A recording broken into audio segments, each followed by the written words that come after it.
Now, cutting the openings for the doors on the interior of the house is just a little trickier because we have the exterior walls in the way. Now, you can take and orbit around and kind of zoom in and get in nice and tight, but there's a couple things you can do just to make life a little bit easier. To begin with, I'm going to take my exterior walls and I'm just going to hide them. It's one of the big benefits using Group. I'm going to take and double click to turn the interior wall group into editing mode.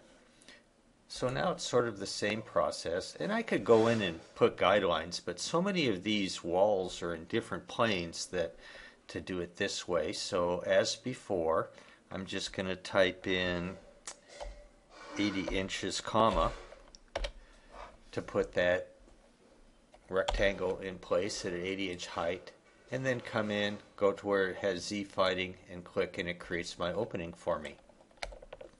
Likewise, I can come in here and put this door in. And if you accidentally put an opening in the wrong place, then it's not a big deal because you can always fill the geometry up. And we can just sort of orbit our way around and do this. But I want to show you just one more thing. Like, yeah, I suppose if I want to put this opening in here, I can use the rectangle tool and come up and again type in 80 comma and then use the push-pull tool. But I've got another tool at my disposal, and that's the section tool. So I am going to zoom out a little ways here, kind of come along like so, and click on section, and that takes and brings in the section tool, which will snap. Right now it's snapping to the ground plane. Right now it's snapping to that particular wall. So I'm just going to take and snap it so it's vertical to that edge.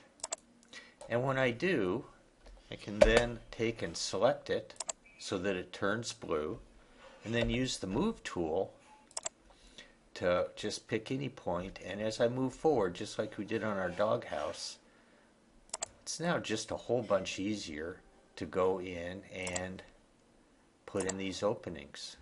And I can just mouse over to that part, zoom in here like so. Got another one over here. I think this is a closet door. So I'll come over to here and then mouse, hold down the shift key to keep the inference, and then use the push-pull tool to push in, and then double click, double click. So once I'm done with this section, I can just go ahead and come in and select just it. Now see how it's selected also the component, so I need to double click on it so that now I can just go ahead and select it, delete it. The rest of my geometry comes back because the section tool never actually deletes anything. It just hides faces and edges. And let's see what we have here. So at this point I'll pause, put in the rest of my openings, and then conclude this video tutorial.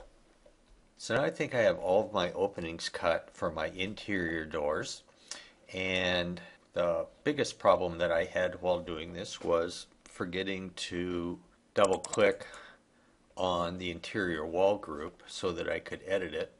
I would take and use the rectangle tool to prepare for using the push-pull tool for creating an opening, and all kinds of goofy stuff would happen, and I'd realize that I wasn't in the mode for editing the group.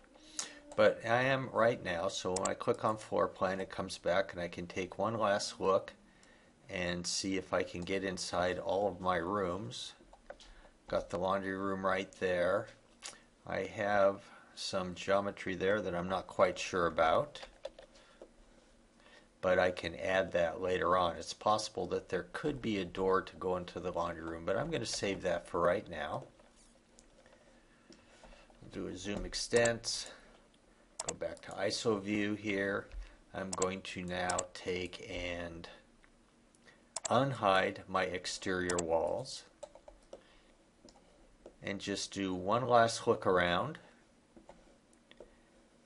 and I believe that we're ready to add our first doors and windows.